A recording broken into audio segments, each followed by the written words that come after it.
Hi, I'm Erin Vilardi. I'm the founder of VoteRunLead, and we're a training powerhouse getting women to run for state and local office all across the country. What inspired me to start VoteRunLead is the network of women around the country who were raising their hand to run for office about 3 years ago. VoteRunLead was initially a program of a women's organization called the White House Project. I started it there, spent about almost 8 years training women, getting in our cars, going across the country. And then when I took a break from the work, about a year and a half later, it was really obvious that the women who were going to run in 3 to 5 years were starting to run. I also had noticed in my work abroad that women were using technology to actually access politics, to have political discussions, and to have a political voice.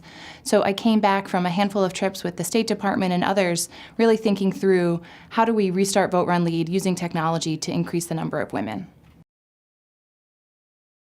It's so critical to have women in leadership roles, particularly in government, because we change the agenda, we put issues that our lives and families are affected by on the agenda, and we prioritize them greater.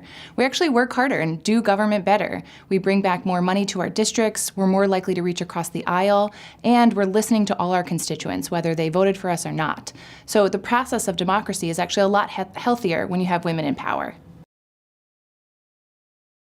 Promoting gender equality is really critical for what we're doing because we're talking about how the world would be different if you could imagine 50% women in city councils and state legislatures and in Congress, and every other presidency was a female president. And every time you had a primary, you had half women to choose from. And the kind of role models that you would be for women and girls, the kind of role models you would be for non-traditional candidates, for women of color, for trans women, you would see all of a sudden a wave of new people raising their hand and regular participation in our democracy. When you have gender equality and racial equality, more people participate in that process, and it makes the whole system better. The advice I have for men is to listen. Listen to women leaders, really listen. Hear them when they say things like, I'm putting this on the agenda even though you've never heard about it before. Listen to them when they say, oh, we've always done it this way and they want to try something new. Allow them to try something new and give them that support. Spend your political capital on women. Give them their endorsement. Make sure you're maxing out to them with your donations. For women, it's say yes to your political ambition. That little voice in your head that says, well, maybe I would run for office one day, or maybe I should get more involved in my community. Say yes to that. Tell someone your political ambition. You won't believe when they come back to you and say, oh, you'd be perfect for that job. So once you share your political ambition, the next thing you know, you're getting involved in committees, maybe you're serving on a board, and now you're being asked to run for office. The way to increase civic engagement around women and men of color, people of color, is to make sure that they feel a part of a system, they feel a part of a process. So voting rights need to be restored and fully healthy in this country for everyone. We need to have same-day voter registration and early voting in all 50 states. We need to take a hard look at gerrymandering. I think people are looking at these oddly shaped districts and saying, how do I fit in and how is that affecting who gets to win over and over again? So on the system side, we really have to dig in and take a look at what are the rules of our democracy? What's the ecosystem that our democracy is in? Get to know a candidate. Go visit your elected official. Have a cup of coffee. Follow them on Twitter. Next thing you know, an issue that you care about will come up, and your voice, your email, your phone call really matters. So the more you're paying attention and the more you're talking to those constituents, the more likely we'll all participate. The best way to get more women into government is to ask them, to say, have you ever thought about running for school board? Have you ever thought about running for the state legislature? And then to begin to debunk the myths that actually come almost immediately when women say, oh, no, not for me. I filed for bankruptcy when I was 21 and had too many credit cards, or, you know, I've got this skeleton in my closet, or who would ever vote for me? And begin to debunk some of that for them. Well, I would vote for you. I would donate to you. And if many Americans are having financial trouble, it's something that you came out of, use it as a strength. We often take ourselves out of the game before we're even thinking about public office. What's nice is following the 2016 presidential election, women began to say, what are the reasons why I should run for office? Not what are the reasons why I shouldn't. So there was a definite shift in our mentality. One of the things we do to ourselves is we think we're not qualified. And the 2016 election really switched that.